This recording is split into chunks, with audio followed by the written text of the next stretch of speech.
Hello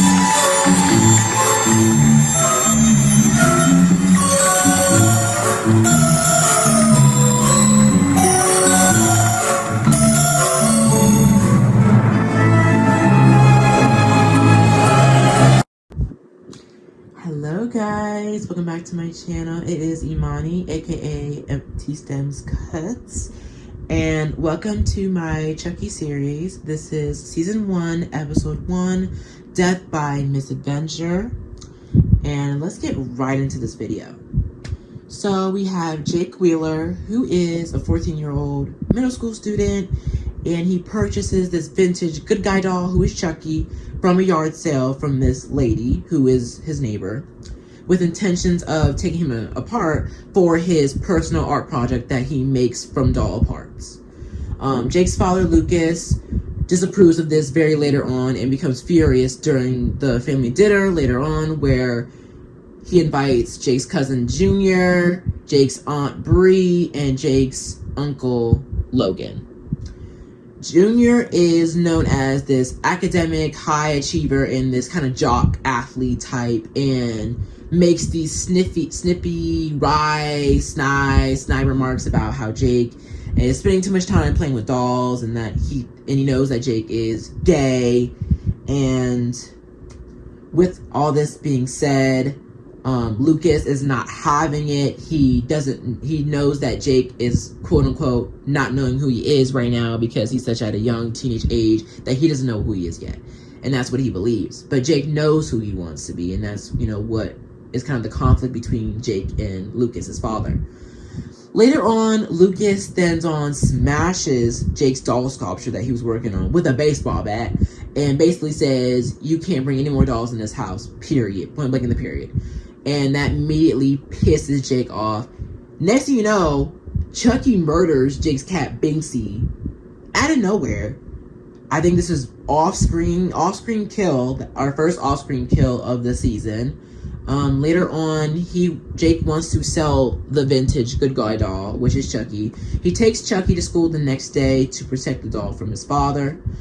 This causes him to be bullied by students at his school, including Junior and his girlfriend Lexi Cross, as we know as a new character in the series. Back at home, Jake is called by the buyer who wants to buy the vintage good guy doll Chucky, who is known as Andy Barclay. Andy is known as in the Child's Play series back in the day, and is now recently known as, Andy Barclay.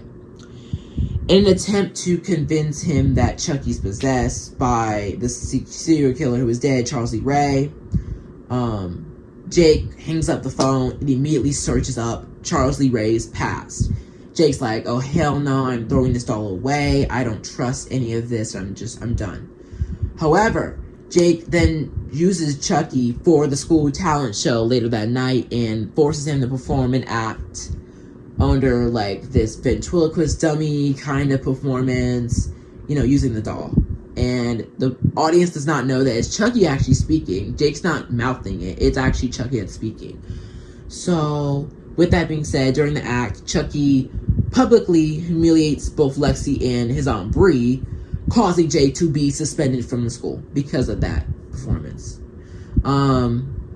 Jake then arrives back at home later that night, and him and Lucas, his father, gets into a huge heated argument afterward, and his father does not condone his sexuality. He then gets violent and he punches Jake, and Jake's like, "I wish you were dead," instead of mom.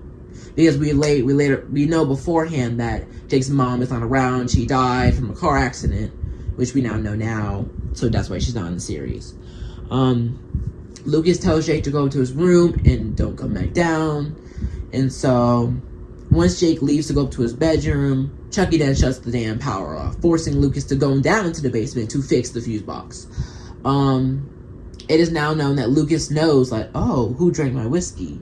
Chucky drinks the whiskey and then vomits the whiskey all over Lucas's bare feet. And basically, Lucas is exposed to an electrical cable, which Chucky then electrocutes Lucas to death. Jake witnesses the death and has to go to the grief counselor and gets questioned by Devin's mother, who is known as Kimberly Evans. Jake is taken to live with Junior's family, which is Bree and Logan, and Chucky proposes the prospect of killing Lexi because he knows that Lexi is in the way of Jake having a normal life. And then there's flashbacks of Charles Lee Ray's childhood, who was actually born in the town of Hackensack as well. So with this episode, we now have 2 victims, the Binksy, who is the cat, and we have Lucas Wheeler, who is Jake's father. And that makes it just 2 deaths in this episode. If you enjoyed this, please give this a like, comment, and please subscribe. I would love if you subscribe to my channel. With that being said, my final review is that I already don't like Junior and Lucas, and I'm glad Lucas did die because he didn't fully accept Jake as who he is. Even if Jake was gay, so what? He did not accept it, and he was like, no way, Jose. He destroyed his doll sculpture, which was really uncalled for as well. The cat dying was uncalled for as well. Junior's comments, annoying. I don't think it was needed in that moment. The bullying I expected, for sure. All that for the first episode, I think that it was going smooth and it didn't really hit rocky bottom as much as I expected it to, or didn't expect it. So, yeah, I think that's what it is. This is the end of episode 1, Death by Misadventure. If you liked it, please give me a like. Again, if you can give me a subscribe, I would love that. I want to hit that 200 mark and that goal. Please, please, please. You can comment down below, give me your reviews or your opinions on this episode in particular. And I'm Imani, T-Stems Cuts, out. Bye, y'all. On my body, I'm an icon, man. I'm a girl about a 10. I should fuck her in the Benz.